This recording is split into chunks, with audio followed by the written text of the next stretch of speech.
Druze are a unique monotheistic faith that spun off from Islam in the 11th century. Today you'll find most Druze communities in Syria, Lebanon, and Israel. That is where things get complicated fast. In Israel, Druze are Israeli citizens, and they serve in the army, showing fierce loyalty to the state. So, when clashes erupted in southern Syria between Druze and Syrian forces and other armed groups, there was chaos everywhere, and Israel took notice. Why? Because there are reports of Druze being killed and even massacred, and Syria and Israel will protect Syrian Druze minorities from being murdered and ridiculed publicly. But it's also about strategy. Southern Syria borders Israel. If that area falls to radical Islamist terrorists, it's bad news for everyone. I want to share with you a personal story that will actually tell you how they're feeling. I have a relative there, several of them. I've been talking to them on the front line there. He was hiding in his house. He's the young boy in the family, to protect his elderly mother and father while his brother was fighting in the front against the tanks and the big guns that were coming from Sweida to come and destroy and annihilate them.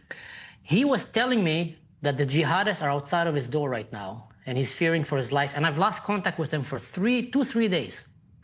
Only today, I heard back that he's alive. After I've been trying to call him, he told me they got there, they rounded them all outside to execute them. They started killing women and children. And just when they came to execute his group in his neighborhood, the fighter jets of Israel came roaring over the skies, and these jihadist cowards started running away. And in that moment, the Druze who saw that charged forward and went and pushed them out, and that was the tipping point to help them push and keep fighting for their mountains. So the Druze in Syria were sending me messages of praising, of thanking Israel. They're so happy and thankful that Israel stepped in and saved them. My relatives fled that village, by the way, under the fire and shelling of tanks and artillery, only to come back later and to find that their entire village was burned, their houses were burned and looted, people were killed in hospitals, babies executed, doctors, nurses, patients.